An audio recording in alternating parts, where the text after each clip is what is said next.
Level 1. The Halcón. The cheap flip phone vibrates against your thigh. It is 105 degrees outside. Dust coats the windshield of your 1998 Toyota Tacoma. You are parked 500 yards from the border checkpoint. The engine has been off for 2 hours to save gas. Sweat pools at the base of your spine, gluing your cotton shirt to the upholstery. A refrigerated truck backs into the inspection bay. 2 Border Patrol agents in green uniforms step out. 1 K9 unit. You flip the phone open. You type a single line, 2 green. 1 dog, gate 3. You hit send. You are a Halcón. A hawk. The lowest, cheapest, most disposable link in a billion-dollar machine. You do not know what is inside that refrigerated truck. It could be 500 kilos of cocaine hidden inside crates of avocados. It could be military-grade rifles. It could be people. You do not ask. Rule 1 of the system. The guy who asks questions is the guy who disappears. Your job is to observe. Your job is to report. On Friday night, a bald man with a spiderweb tattoo wrapping around his neck drives past. He tosses a roll of cash through your open window without stopping. $300, wrapped in a rubber band. The bills are crumpled and smell like stale cigar smoke. To them, it is pocket change. To you, it is rent. It is insulin for your mother. It is food on the table. You tell yourself you are not a criminal. You do not carry a weapon. You have never hurt anyone. You are just sitting in your truck on a public street. You are just sending text messages. It is the perfect rationalization for a fracturing conscience. You lie to yourself that your hands are clean. But when the sun goes down, the black armored Chevrolet Suburbans glide past you on the highway. Heavily tinted windows. Run-flat tires. The heavy, thumping bass of a narco corrido bleeding through high-end speakers. They do not breathe dust. They do not count pennies. You look down at your grease-stained hands. The envy takes root. You do not want to be a hawk forever. You want a higher branch. Level 2. The Sicario. The Gen 4 Glock 19 is freezing against your palm. It is heavier than you imagined. The smell of gun oil mixes with the damp, rotting stench of an abandoned warehouse. A fluorescent tube light flickers above, buzzing like a dying insect. In front of you, a man kneels on the concrete floor. His hands are zip-tied behind his back. Blood drips from his split lip, hitting the gray dust in heavy, wet drops. He is crying. He begs in a broken, panicked rhythm. The bald man who used to pay your $300 salary stands beside you now. He smokes a half-lit cigarette. He does not give a verbal order. He just looks at you and nods. This system does not run on employment contracts or handshakes. It runs on blood. This is the blood-in, the initiation, a loyalty test. You pull the trigger, or you take the kneeling man's place on the floor. There is no third option. You hold your breath. Your index finger tightens. The shot deafens you. There is no dramatic background music. There is no glorious slow motion like in the movies. Just a deafening crack, a flash of muzzle fire out of the dark, and a heavy thud as the body collapses. The acrid smell of burnt sulfur fills your lungs. Your stomach flips. You stumble back 2 steps, drop the weapon, lean against the rusted brick wall, and dry heave. Your ears ring. Your hands shake uncontrollably. You just erased a human life. 2 hours later, you sit on the edge of a yellowed mattress in your cramped room. Your heart still hammers a frantic rhythm against your ribs. You refuse to close your eyes. You know his face is waiting for you in the dark. But right next to you, resting on the cheap fabric, is a brown paper envelope. Inside is $2,000 in cash, crisp, uncirculated $100 bills. It would take you 2 months of baking in a truck at the border to make this. Now it sits here, the price of a single second of pressure on a trigger. You touch the stack, the rough texture of the paper. The guilt claws at your throat, but it is already being smothered by a new intoxicating chemical rushing through your veins. Power. You just played God. You proved yourself. You survived. The next day, you use the money to buy a better car. A week later, you buy your own weapon. The second time you pull the trigger, your hands do not shake. You do not throw up. The moral boundary is officially erased. The numbness sets in. You are no longer a hawk. You are a Sicario. Level 3. The Plaza Boss. The bass from the club's sound system throbs through the soundproof wall in heavy muffled pulses. The VIP room smells of expensive tequila and cigar smoke. You slide a black canvas duffel bag across the tinted glass table. Inside is $15,000. Stacks of 50s, bound in tight rubber bands. The hand taking the bag belongs to the city's chief of police. He is in plain clothes. He nods, says nothing, and walks out the door. An hour ago, an aide to the mayor left with $5,000 in a leather briefcase. You do not hold the gun anymore. You are a plaza boss, the lord of a territory. Your job is to keep the pipeline flowing through this city. You tax every brothel, every underground casino, and every corner boy. The money flows to you every single day, piling up in steel safes hidden behind drywall. You wear a solid gold Rolex Daytona. You walk in Italian leather shoes that cost more than a Halcón makes in a year. But power introduces a new kind of venom into your bloodstream. Paranoia. You look at the 4 heavily armed men standing guard outside the glass door. They call you Jefe. They bow their heads when you walk by, but inside your mind, a whisper never stops. Which one of them is taking secret meetings with a rival cartel? Which one is skimming off the top? Who is going to put a bullet in the back of your head to take this chair? Sleep becomes a luxury. You change safe houses 3 times a month. You never sit with your back to a window. You begin to realize the brutal truth of this level. Trust is a fatal flaw. Every smile has a price. Every handshake is a calculation. You bought a city, but you are a prisoner of your own suspicion. Level 4. The Logistics Chief.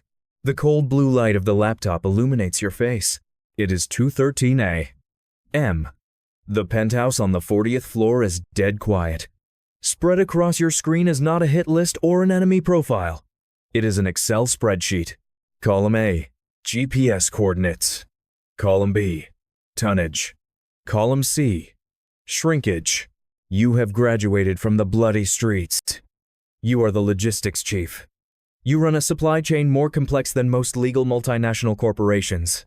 Thousands of kilos stuffed inside hollowed-out export avocados. Fiberglass narco subs creeping just beneath the surface of the Pacific. Bush pilots wearing night vision goggles, flying Cessnas below radar level to slip through border air defenses. You do not see the product anymore. You do not smell the blood. You only see numbers. The encrypted satellite phone on the oak desk blinks. A short text message. The Coast Guard just intercepted submarine number 4. 3 men dead. $5 million worth of cargo sinking to the ocean floor. You do not blink. Your heart rate does not increase by a single beat. You type a command. Rerouting 2 backup shipments through land borders to cover the supply gap.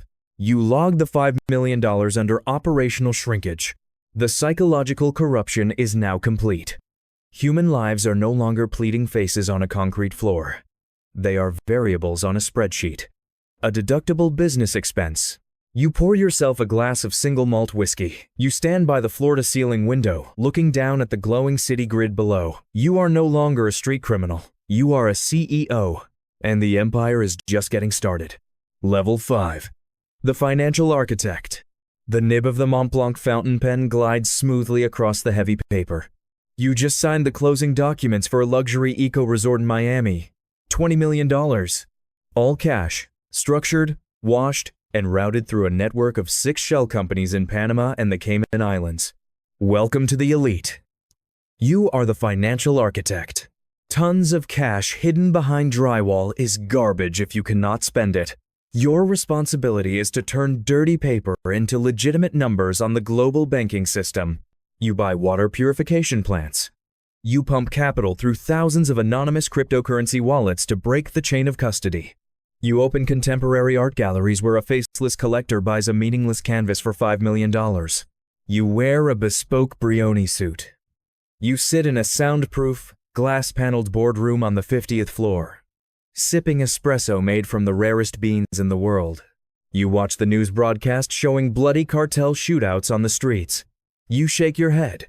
You feel superior, clean, and civilized compared to the thugs bleeding in the dirt. But it is an illusion. A lie wrapped in silk.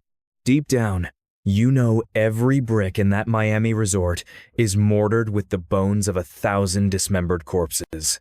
You do not hold the weapon. There is no blood on your tailored cuffs. but your soul is drowning in it. Level 6. The Underboss. The tablet screen casts a pale light on your face inside the armored command bunker.